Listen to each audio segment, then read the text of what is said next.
All right, welcome everyone to today's LinkedIn Live brought to you by Optiv. So, as we all know, cybersecurity is more than a technical issue. It is indeed a boardroom priority. And that shift is what makes this conversation especially relevant and during Women's History Month.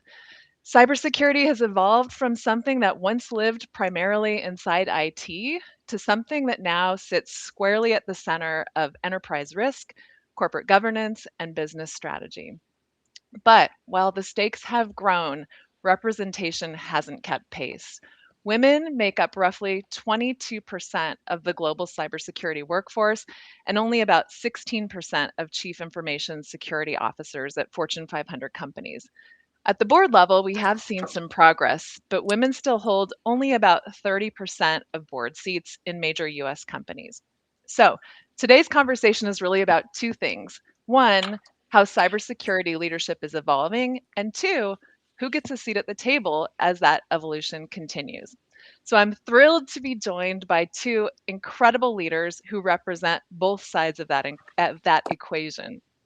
First, Blair Christie. She's an entrepreneur, operator, and independent board director known for scaling businesses from startup to global enterprise, including serving as the founder and CEO of a software company and also serving as a senior advisor at Brighton Park Capital, where she works with many CEOs across the portfolio. And cybersecurity is always a topic. I'm proud to say she also serves on the Optiv board of directors. So, welcome, Blair. Thank you for being here. Thank Um, you. Great to we'll be also, here. thank you. We'll also be joined by Kristin Lowery, who's built her career in the CISO seat. She's responsible for protecting global enterprises and translating cyber risk into business decisions every single day. She has broad leadership experience across cybersecurity risk, data management, and infrastructure engineering, spanning her nearly 30-year career. And today, I'm proud to say she serves as Optiv's Field Chief Information Security Officer. So, welcome, Kristin. Thrilled to have you. Thank you, So, Heather. thank you. So, my goal today is for each question, we've got about 5 questions that we have time to get to. Mhm. I'd love for those questions to benefit from both of your perspectives, from the C suite to the boardroom. And we have a lot to unpack in the next few minutes. Yeah. So let's dive right in. So I want to start by talking about this shift and how cybersecurity has really become a boardroom priority. So my question is, knowing that cybersecurity used to live primarily within IT, from your vantage points, what drove that shift? And Kristen, Mhm. I'd love to start with you from an operational perspective. What are you seeing there that brought us to this place? Yeah, sure, Heather. It's a great question. I believe this shift is largely driven by an increased understanding of risk. I was a risk officer prior to my first chief of security role in banking. And I'd already educated that board to some degree on cyber risks, during my time as a risk officer. And one of the correlations I would make back at that time, it's really no different than having solid, reliable financial statements. You have your chief Mhm. financial officer presenting to boards, and this is a similar role. So also in that role, I had multiple bosses. I worked for the head of legal. I worked for both bank presidents, and that really helped the entire organization to grow to understand the importance of cybersecurity. So I think this was like an early on indicator of what you're seeing now. Mm. And working alongside CIOs, that CIO relationship still is very important. You want to partner with them effectively, but I think that's why you're starting to see some of this shift. Mm, Yeah, without makes a a lot of doubt. sense. Blair, what have you seen transpire in the boardroom that's really driven this shift? Sure. I think the understanding of risk, as Kristen mentioned, is absolutely, up and to the right. And really that understanding came, in my opinion, and I was a board member, I've been a board member for many years, in a reactive state, right? All of a sudden, cyber issues, cyber attacks went from being managed at the technical level to completely impacting business, whether it's the continuity of the business, operations, customer preference, brand, you name it. And trust me, when the growth of the business or the operations of the business starts to be impacted, the board starts to notice. So that started happening. And then you saw the regulatory bodies get involved. So whether it's GDPR or what the SEC made us do, I think it was 22 or 23, around the 4-day rule of disclosing cyber attacks, in 8Ks, the board started playing a much bigger role and all of a sudden had a much larger responsibility to become accountable for this.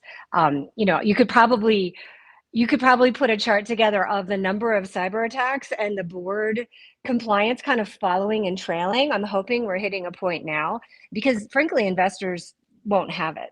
Either the board is engaged and understands that cybersecurity strategy is a part of business strategy, or they're looking for a new board. I'd love to say boards were completely clairvoyant and saw this happening. I believe the risk officers played a huge role in early on with enterprise risk management, and then the CISOs and the CIOs.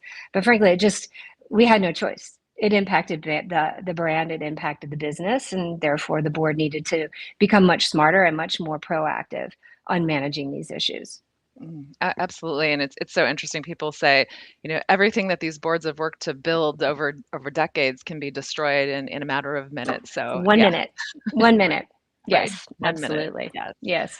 yeah. So let's talk about that board understanding and Mm-hmm. what are some of the risks that leaders might be underestimating. So even though Mm-hmm. we know this is largely being discussed in the boardroom, we do hear that executives do tend to underestimate certain types of risks. And let's talk about a little bit about identity, maybe third-party ecosystems and supply Mm-hmm. chain exposure. What, Sure. from where you sit, are you seeing as maybe the top one or two risks that you think business leaders haven't leaned into, perhaps in the way that they Yes. should? Well, I mean, again, I'd like to say we're as proactive because we're all smart. We've been there, assuming we're on a board, but the fact is we're as reactive as the world is, right? So right now, like the biggest, without a doubt, is AI. And it's not that we underestimate it. I don't believe we fully understand the scope and the scale on which AI can impact a business. First of all, you have tremendous sophistication of your attackers now because of AI. So your reactivity and the exposure you have all needs to be well understood and managed to the best of the ability. Security is always a great business because it's never fixed. So we'll never 100% get there, but that sophistication is growing. The idea around like deep fakes, impersonation from your leadership level all the way down to individual contributors can have a massive impact on your business operations. Unapproved tools. I mean, I had a startup of 6 people and we were all using different tools. I was the CIO, the CMO, the CEO, and all in between. And how to manage that in a large scale environment is really difficult. So you need partners that can help you do that. Just the impact of agentic AI and all of the autonomous systems that are in place, specifically the ones around your financial management, if you're a more sophisticated company, but even just in customer support. How do you manage all of that? So I believe the boards are trying to get their arms around it. CISOs play a huge role in that, in translating the technical approach to the business impact. So I would say underestimating or just not quite sure yet is in AI, but trust is key. And whether it's your ELT is a high profile target, privacy and data issues, misinformation that could impact your brand, that's a big issue. And then to your point, just around the third party supply chain.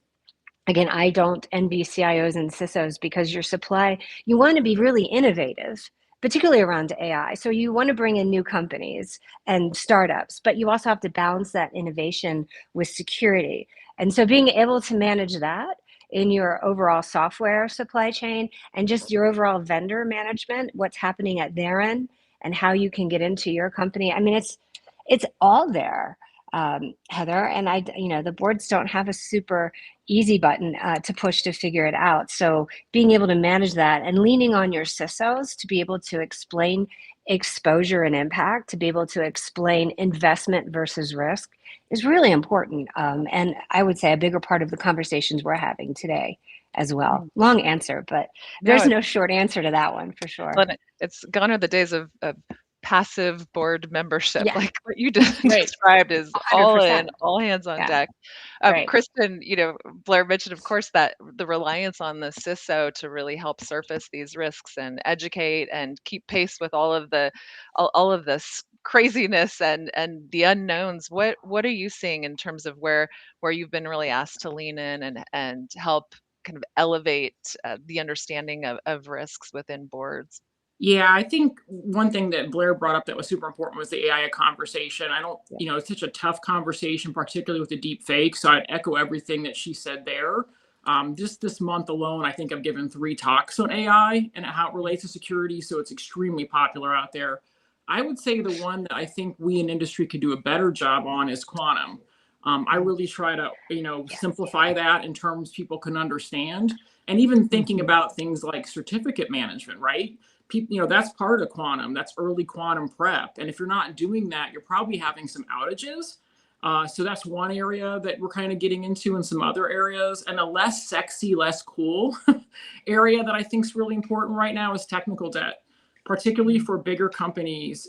If you're an older bank or an older energy company, or Great point. you have so much technical debt, and you also have so many suppliers out there. I'm going to be at RSA next week as an example, and you have all these different suppliers and they are selling very similar things. It's very confusing for boards to understand.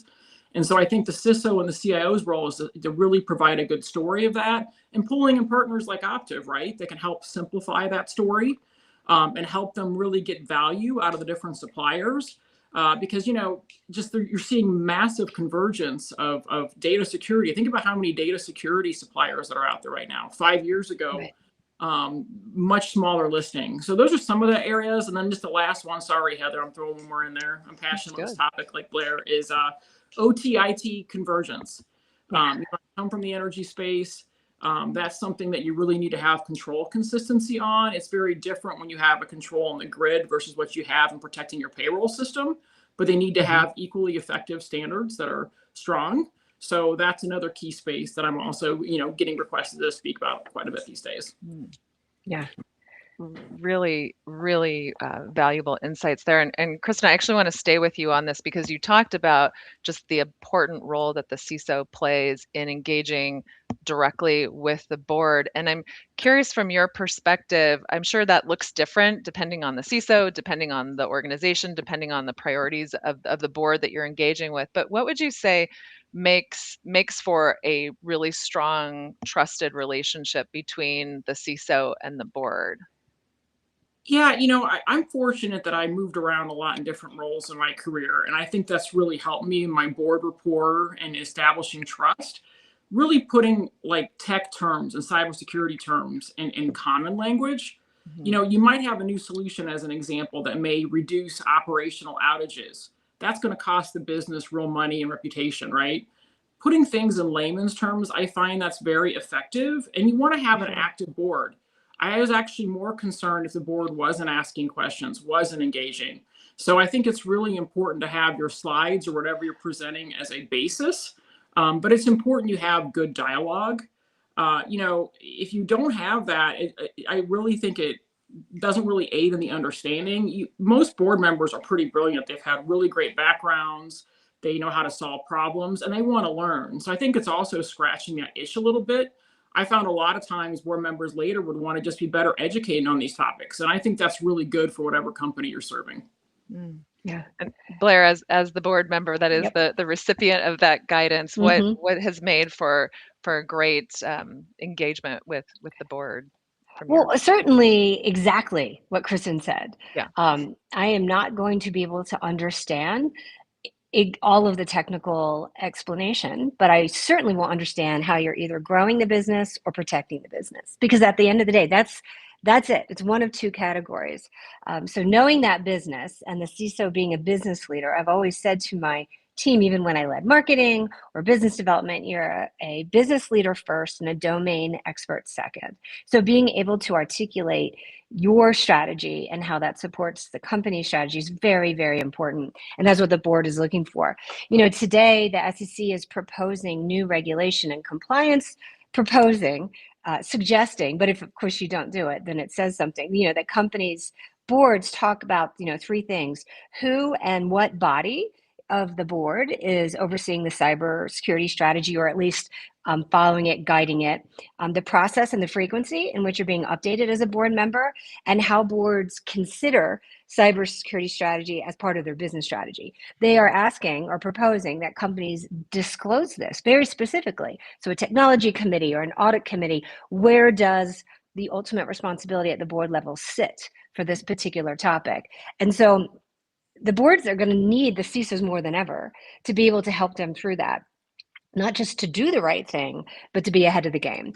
And when I went back and looked at a couple of board presentations where I thought the CISOs were doing a great job, there were core metrics that they reported on a regular basis. Not how many outages, not all the incidents down at the individual level, but more around what's the overall threat landscape? How do we take, the broader security posture in however you measure it, right? Different companies measure it in different ways, number scale, maturing, defined, challenging, whatever, right? Helping me understand that, helping me understand what's our investment versus our exposure, right? And because the board can help with that and other things I saw around compliance trends. So having a core dashboard of key metrics that keep the board moving along with you, again, to use Kristin's point of view, right, in business terms or layman terms, not technical, is absolutely critical. And I would just go back to when the CISO can speak in the language of growing or protecting the business, then the board can actually be useful and valuable, hopefully, to the plan going forward. 100%. And, it's interesting what you described in terms of what you need to be a successful CISO and to be able to translate complexity into clarity.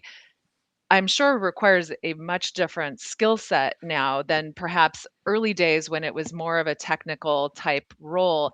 And so as we think about even the gap that we talked about at the onset of this conversation, wanting to bring more people into this field, I think the number of open jobs globally is massive. What do we need from kind of this next generation of cyber leaders? What do we need them to understand, knowing that the remit is quite significant, sitting at this intersection of technology and business strategy and leadership and governance. Right. So I'm curious, Blair, as you think about this new cohort of leaders coming in and their need to be able to engage at the highest levels of organizations, what are some of the skills that folks really need to lean into as they're becoming ready for that type of Sure. opportunity? Sure. Well, first of all, you just need the energy for it because it is a very intense, ever-changing, never solved environment. So understanding that if that's your passion, then go. I'm going to take it back first to get more women into it since we are in Women's History Month. Right? I say this to all women as they move into different roles. You need to find your people. And different companies have different currencies for culture. And if you're going to be 16% of a population in a really intense environment, make sure you're doing it with the people that share your values, understand, what you can bring to the table and you can learn from, however you want to define it. But I really feel strongly women need to find their people. You could bang your head against the wall in a company with a currency that doesn't quite support what you support. No matter how good you are, it's going to be a challenge. So I always think that's important. But I'm going to assume all women can get there and they find their people, right? There's a couple of key skills. Without a doubt, communication skills. I would say they've always been important. But now the communication, that chess game versus the checkers game is really critical. And being able to understand that business strategy and how you relate to it is just ticket to entry. So communication skills, this broader business acumen, right? I tell a lot of folks that are going into college, my daughters included, whatever you do, get a business background as well. I don't care how technical or how specific your domain expertise, that business acumen and that ability to lead a team and bring up really good talent, be a talent magnet, because this is such a complex challenge that your team is critical. And you need folks who don't necessarily enjoy talking to the board, but can go really deep into a technical issue.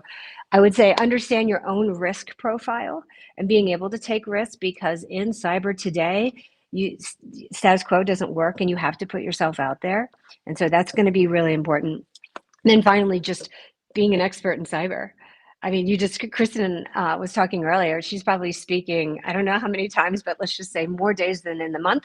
And you have to know the environment, and that takes a lot of time. So it's definitely a multi-layer, but that is, I think what I've described is the profile of a really strong executive leader. And I think many women, men as well, this is a great place to go for that, because you're really going to have a very broad career, not just focused in one specific area.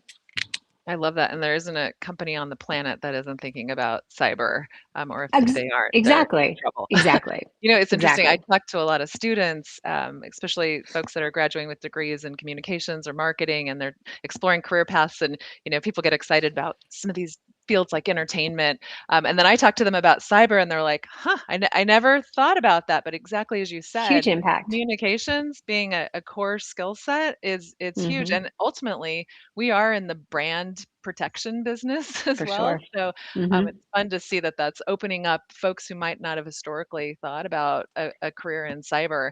Right. Kristin, I'm curious, what are you seeing? I'm sure much of what Blair described. Oh, absolutely. I love what Blair just said about energy. I think about particularly if you're going to be in an operational role. I mean, my last two chief of security roles were 24/7 roles to the extreme. So, Yes. boy, that really resonates. So, yeah, I agree 100% on the communication skills, soft skills, ability to tell a story.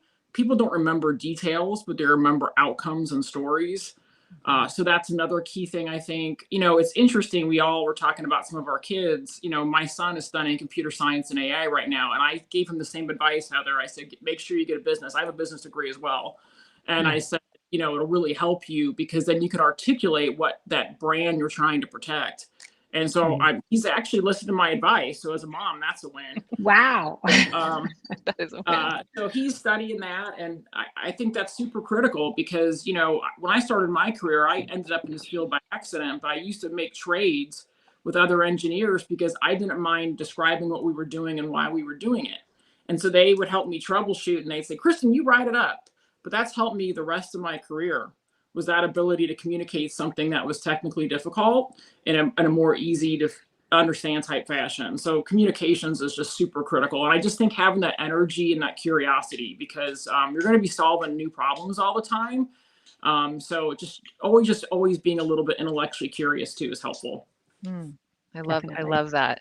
Well, my final question, I know we've just got about 5 minutes left, but I was Mm. going to ask each of you, is there one piece of advice for women who are thinking about entering cybersecurity leadership? One piece of advice that you'd want to leave with them. So hopefully the next time we have one of these calls, those percentage numbers have increased a bit and more folks can see themselves in cyber. So I'd love, maybe Kristin, I'll keep with you here. What words of wisdom would you like, or encouragement would you like to share with women out there who are thinking that this could be a real opportunity for them? Yeah, I think really a lot of us, worry about, are we good enough? Are we smart enough? All those kinds of things. And one thing that I have done in my career that I found to be very helpful is to always have a mentor. I'm always learning from someone, and I have usually multiple mentors. If I see somebody's good at something, I'm not shy about it. I'll say, "Hey, Heather, I see that you do this well. Could you mentor me in this?" And most people will say yes. And if they don't, they often will say, "Well, hey, go talk to Blair. She's better at this than me. Go do that." So I really, really think it's also important to be a mentor and to have a mentor at all times. So, paying it forward is critical. I mentor a lot of other young women in STEM. I'm active on a university board. All those kind of things really matter. I know I wouldn't have gotten to do all the things I've done in my career if folks wouldn't have helped me along the way. So I just really want to keep it simple. Just, have a mentor and be a mentor. And we're all good at things, and that's really a gift to give someone else. I love that. Well said. And Blair, if you could close Yeah. us out with your final words of advice here. Sure. Oh gosh, I wish I had some amazing piece of advice. There's about 80. I really like Kristin's, which sort of backs up my point about, find your people. Yeah. Understand as you move into a space.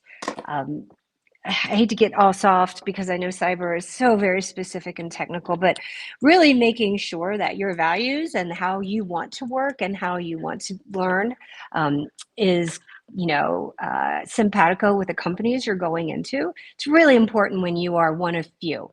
I saw that in banking, for investment banking, for a long time. You see that in cybersecurity. When you're not over that 30% mark, 3 is the magic number, 30% is that magic number. So as a female going to a space that you're less than 30%, or there's less than 3 of you in the room, you really need to be comfortable with who you're working with. And that sounds like so obvious, but the number one reason people leave is because of their manager and being able to have that growth.